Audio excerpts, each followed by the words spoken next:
इस कहानी का उद्देश्य किसी की भावनाओं को ठेस पहुंचाना नहीं है, बल्कि सिर्फ और सिर्फ मनोरंजन करना है और जागरूक करना है। इसे अन्यथा ना लें। वह बहुत सुंदर थी। एक दिन वो बोली, क्या आप मेरे घर आ सकते हो आज शाम को? मैंने कहा, कोई खास बात है? वो मुस्कुराती हुई चली गई। वो समझ गई कि मैं क्या चाहता हूँ। मैं अक्षय सिंह गुजरात के अहमदाबाद में रहता हूँ। मेरे पापा का बहुत बड़ा कारोबार है जिसे कई लोग मिलकर संभालते हैं। भावनगर की एक फैक्ट्री मैं संभालता हूँ। मेरी फैक्ट्री में ज़्यादातर काम महिलाओं द्वारा किए जाते हैं। मेरी फैक्ट्री में कपड़ों पर स्टोन लगाया जाता है। महिलाएं इस काम को बड़ी बारीकी से करती हैं। कुछ महिलाएं इसी काम को अपने घर ले जाकर करती थी। काम के लिए मेरे पास बहुत सी महिलाएं आती थीं। उसमें से एक सरिता नाम की महिला थी जो मुझसे काम लेकर जाती थी। वह बहुत सुंदर थी। उसकी सादगी और शालीनता की वजह से मुझे वह एक ही नज़र में पसंद आ गई थी। वह जब भी मेरे पास काम लेने आती मुझे बहुत अच्छा लगता। वो भी शायद समझती थी। मैं उससे कुछ ज़्यादा बात नहीं करता था। बस काम दिया और हिसाब बनाकर उसे पैसे दे देता था। बस ऐसे ही दिन कट रहे थे। फिर एक दिन उसने मुझसे कहा, भैया मुझे आपसे कुछ काम है। मैं बोला, हाँ बोलो, क्या काम है? वो बोली, भैया क्या आप मेरे घर पर आ सकते हो? मैंने एक बार उसे देखा और बोला, हाँ ठीक है, मैं आ जाऊँगा। कब आना है? उसने कहा, आज शाम को। मैंने कहा, कोई ख़ास बात है जो आज शाम को ही आना ज़रूरी है? वो हल्के से मुस्कुरा दी। आपने आने का वायदा किया है ना, तो बस आप आ जाना। मैंने कहा, हाँ वो तो मैं आ जाऊँगा, पर सरिता ये तो बता कि आज क्या है? तेरा बर्थडे है क्या, या फिर तेरी बेटी का? वो बोली, नहीं भैया वो सब नहीं है, बस यूं ही बुला रही हूँ। मैंने उसे एक बार फिर से देखा और मुस्कुराकर सर हिला दिया। वो मुस्कुराती हुई चली गई। मैं उसको देखता रहा। मैंने सोचा कि ऐसा क्या हुआ जो ये मुझे अपने घर बुला रही है। कुछ बात तो ज़रूर है। कुछ देर बाद मैं अपना सर झटका और काम में लग गया। शाम को जब मैं उसके घर गया तो उसने मुझे बिठाया और मेरे लिए चाय बनाने लगी। मैंने उसके घर को देखा तो वो एक छोटा सा कमरा था जिसमें एक चारपाई बिछी थी और उस पर उसकी बेटी लेटी थी। वो सो रही थी। चाय पीते पीते मैंने उससे पूछा, अब तो बताओ मुझे घर क्यों बुलाया है? वो मेरे हाथ पर अपना हाथ रखकर बोली, भैया मैं ऑफिस में आपसे अपनी बात कहने में झिझक रही थी। जो काम मैं करती हूँ उससे मेरा घर नहीं चल पा रहा है। मुझे एक सिलाई मशीन लेनी है। उसके लिए मुझे आपसे पैसे की मदद चाहिए। मैंने उसकी आंखों में झांकने लगा। उसने फिर से मशीन दिलाने के लिए बोला।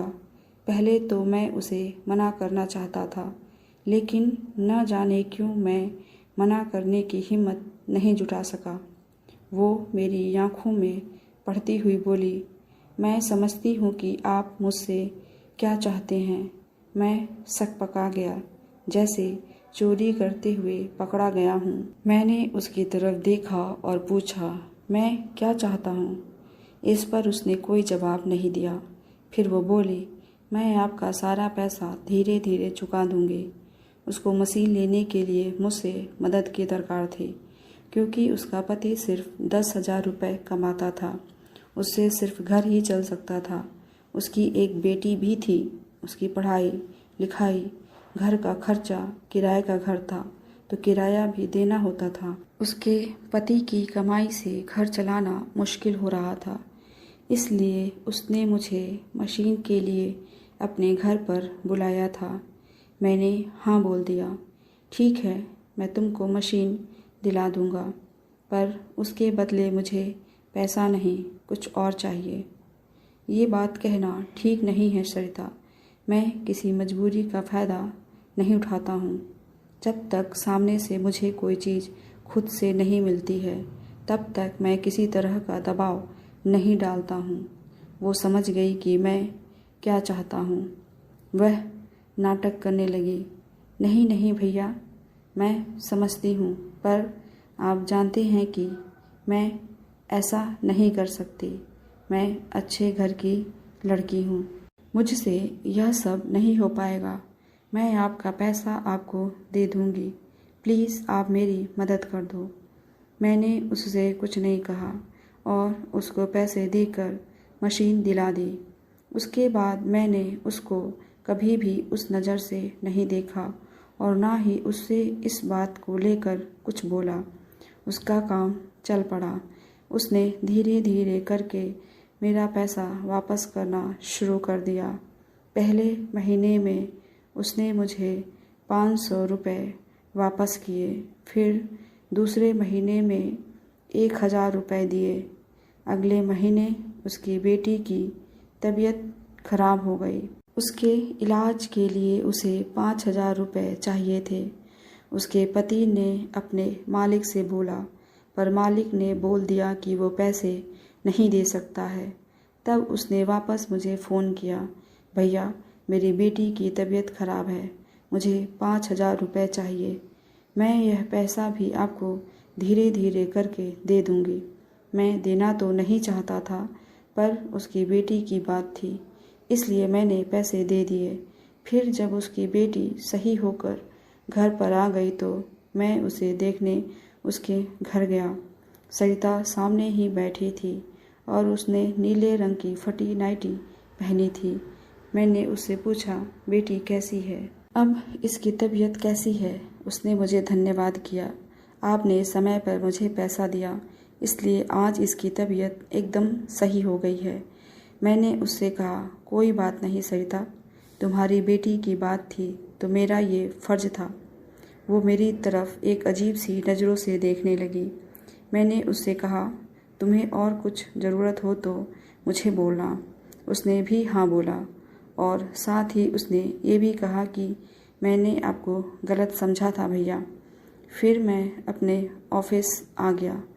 वो मुझे अब बदली बदली नज़रों से देखने लगी थी और जब भी मेरी नज़रें उससे टकराती तो वो मुस्कुरा देती।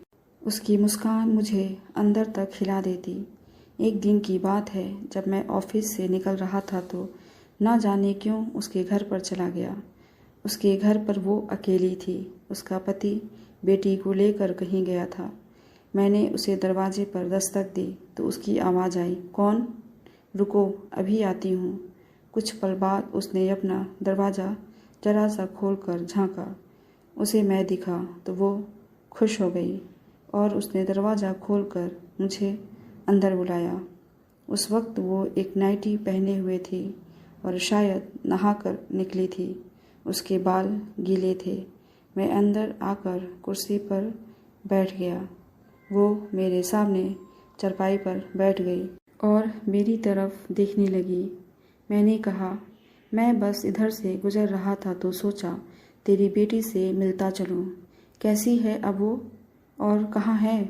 वो हंसकर बोली, वो एकदम ठीक है और अपने पापा के साथ एक शादी में गई है। मैं उठने लगा और बाहर जाने लगा। उसने मेरा हाथ पकड़ लिया और बोली, आज ऐसे नहीं जाने दूंगी। वो किचन में चली गई। कुछ समय बाद वो चाय और बिस्किट लेकर आई। मुझे देते हुए बोली, अभी मैं आपके लिए खाना बनाती हूँ, आज खाना खिलाए बिना नहीं जाने दूंगी। हाँ हाँ भाई साहब, खाना खाकर ही जाइएगा। कहता हुआ उसका पति अंदर आया। दोनों कृतज्ञता से मेरे सामने नीचे बैठ गए और कहने लगे, अगर आप हमारी मदद नहीं करते तो हम गरीबी में ही मर जाते। आपने हमारे ऊपर बहुत उपकार किया है। आपका बहुत बहुत धन्यवाद। मैंने उन दोनों का हाथ पकड़ लिया और बोला, सरिता ने मुझे भैया कहा था तो मदद तो करना ही था। मैं इतना ही कह पाया और खाना खाकर अपने घर आ गया। दिल में कुछ मलाल भी था और कुछ खुशी भी। कैसी लगी आपको ये कहानी कमेंट करके ज़रूर बताइएगा। ऐसे ही कहानियाँ सुनने के लिए चैनल को सब्सक्राइब कर लीजिए। मिलते हैं अगली कहानी के साथ। धन्यवाद।